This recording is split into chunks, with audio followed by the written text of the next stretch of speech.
Se você não construir um espaço onde você eduque as pessoas, onde você promova a transformação, onde você entregue o seu melhor, e aí as pessoas vão querer consumir alguma coisa de você como consequência.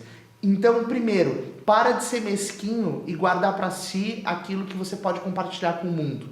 E segundo, pare de ser egocêntrico e querer tudo para si. Passe a entregar as coisas para as pessoas, porque mão aberta que entrega é mão aberta que também recebe.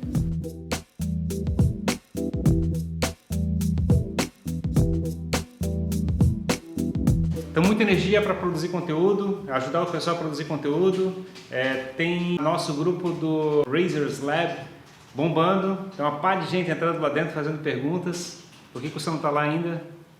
E a gente começou com uma pergunta bem interessante, né, Ferrari? Uma menina entrou lá e comentou hoje: pessoal, tenho medo de gravar vídeos, de me expor. E isso foi motivado por uma enquete que a gente fez na semana passada, né?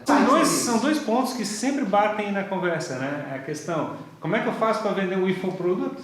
Sim. Como é que eu vendo um produto digital? E outro ponto, como é que eu tenho coragem para apresentar alguma coisa na internet, né? Para aparecer na minha imagem. Isso. São duas coisas que mais batem aqui na nossa conversa, né? Uhum. E eu acho que o ponto que a gente precisa pegar é que esses são elementos apenas iniciais do ponto de vista do começo da conversa. É a pontinha do iceberg. Exato. E a gente tem que descobrir, explicar para esse pessoal que, na realidade, a audiência é o teu ativo principal e tudo fica consequência desse processo. Uhum. E na verdade, tanto esse receio de gravar vídeo, ou como é que eu faço para vender um produto, tudo isso na verdade é o objetivo que você tem, superar o medo ou vender um produto, e essas respostas estão no engajamento de pessoas no entorno de um assunto. A Ferrari trouxe uma questão bem interessante no nosso debate sobre essa vergonha de se expor, que é o seguinte: o conteúdo que a gente produz não é pra gente, é para as outras pessoas que estão consumindo. E se a gente não trabalha para fazer isso, se a gente não trabalha para comunicar e para transformar a vida das pessoas com alguma coisa que a gente quer entregar, a gente está deixando o nosso ego ser maior, ou seja, o medo de aparecer, o medo do que as pessoas vão pensar é maior do que a nossa capacidade de transformar a vida de alguém. E é terrível pensar por essa ótica, ou seja, a gente abre mão de fazer alguma coisa que vai mudar algum contexto por conta do nosso próprio ego, né? Pois é, olha só a diferença de mudança do mindset. A tua preocupação é se você vai aparecer bem no celular e fica imaginando que as pessoas vão pensar a respeito de você. E o raciocínio deveria ser o contrário, perguntar você não está comunicando. Isso quer dizer o seguinte, quer dizer que você tem alguma coisa que é muito relevante para as pessoas e você está sendo mesquinha, segurando aquela informação e não passando para essas pessoas. Você está impedindo aquelas pessoas de crescerem simplesmente porque você tem medo de mostrar o que você é.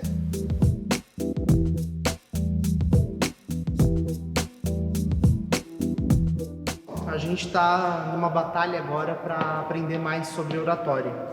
Um dos grandes desafios que a gente tem é transformar as pessoas em comunicadoras. E como que a gente faz isso com alguém que não está acostumado a comunicar?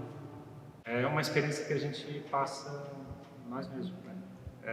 Quando eu comecei a montar a Raise Hands junto aqui com o time, com o Jimmy e tudo, uma das coisas que eu queria aprender dentro do processo era exatamente ter um pouquinho mais de habilidade de oratória, de se comunicar, de se expressar, de enfrentar o medo e de montar aqueles raciocínios, explicar, fazer isso na primeira tentativa. Esse tipo de prática você faz praticando, não tem outro jeito. Então você tem que começar a fazer os exercícios. A primeira versão não vai ficar legal, a segunda versão um pouquinho melhor, vai fazendo e vai seguindo. Não tem outra maneira de fazer esse crescimento. Óbvio que tem muita técnica, né, que você pode aprender. Isso é um dos pontos que a gente gosta de olhar e pesquisar e verificar os exemplos. E a gente vai vendo como é que a coisa vai surgindo, né? E a gente, dentro da experiência que a gente já está passando, dentro desses exercícios que a gente faz dentro do processo de construção da nossa própria bolha, a gente tenta levar esses exercícios para os nossos clientes, para as pessoas ficarem um pouquinho mais hábeis para fazer o processo de comunicação. A gente não tem a idealização de ter oradores, palestrantes perfeitos. A gente quer apenas que a pessoa atinja um determinado patamar que seja suficiente para conseguir impactar as pessoas em volta dela. Exato. E dentro desse raciocínio, a gente está falando aqui sobre superação pessoal. A gente está propondo que através do conteúdo as pessoas sejam transformadas. E quando você se coloca diante de um desafio de se tornar um comunicador, de começar a falar em público, de vencer todo esse desafio, quando você consegue isso, você tem uma sensação de vitória pessoal. E isso é muito bom, porque isso te dá aquele gosto de querer superar outros pontos da sua vida. É importante, assim, não abrir mão dessa oportunidade, não desistir. Apesar de, por mais difícil que seja, por mais que a gente não queira enfrentar, olhar isso de frente, esse passo de vencer o quebra-onda ali da comunicação e realmente se tornar alguém mais expansivo, né? Faz com que você se sinta melhor consigo mesmo e que você abra uma porta para superar outros pontos na sua vida. O mesmo ponto por exemplo, você pensa sobre o ponto de vista de comunicador, você pega uma referência como Silvio Santos, por exemplo. Aí você pensa assim, pô, eu tenho que chegar e ser tão hábil como o Silvio Santos e conseguir impactar um público grande. Você tem que pensar sobre outro ponto de vista. Você pega um carro e aprende a dirigir, você não pretende ser o Ayrton Senna. Você não precisa ser o melhor profissional de direção de um veículo. Você precisa ser apenas hábil para utilizar o carro e utilizar aquela ferramenta de transporte para os seus objetivos pessoais. Da mesma forma, você tem que ter um elemento mínimo de habilidade de comunicação que te dê base para poder fazer o alcance de atingir teu público, as pessoas que possam ser impactadas com aquilo que você está comunicando. Então, esse é o elemento principal. A gente não quer tirar a pessoa e levar ele como sendo o suprassumo do mercado, a maior referência. A gente quer fabricar uma pessoa que seja hábil de viabilizar negócios através da comunicação que ele consegue construir. Até porque, né, Ferrari, o Ayrton Senna com certeza começou errando baliza. Então, é um processo de crescimento. E é bem o que você falou, a pessoa tem que começar. Você tem que começar e ir aumentando a tua habilidade naquilo, né? Como um atleta, como qualquer coisa que você aumenta as suas habilidades. Talvez hoje você não saiba fritar um ovo, mas se você começar a estudar cozinha, gastronomia, você vai se tornar alguém melhor nisso. É um processo de aprendizado, de crescimento. Apesar do tempo frio, a semana foi quente, né, Ferrari? Pois é. A gente conseguiu fazer bastante coisa. Eu estou muito feliz assim com a nossa evolução. Olhando pra gente, a gente vê como a gente está conseguindo fazer coisas legais ao longo do tempo, de forma consistente. Essa semana a gente conquistou o grupo, né, bastante engajado, que a gente comentou na semana passada que a gente ia criar. As pessoas estão interagindo, a gente está conseguindo acertar o caminho, né, que o grupo tem que tomar. E é muito bacana porque uma das preocupações que a gente tinha do processo de comunicação é que a gente não queria dar muita atenção para as pessoas, porque não era justo a gente ficar trabalhando e oferecendo as coisas sem um comprometimento do outro lado, né? E fazer um relacionamento onde a gente pode comprar uma pequena taxa é interessante porque a gente faz uma troca muito mais saudável. A gente gasta um pouco do nosso tempo e a pessoa retribui de alguma maneira e também mostra o comprometimento do processo. Então a gente se sente melhor por estar dando valor que de fato vai ser aproveitado e não simplesmente jogado ao vento. Exatamente.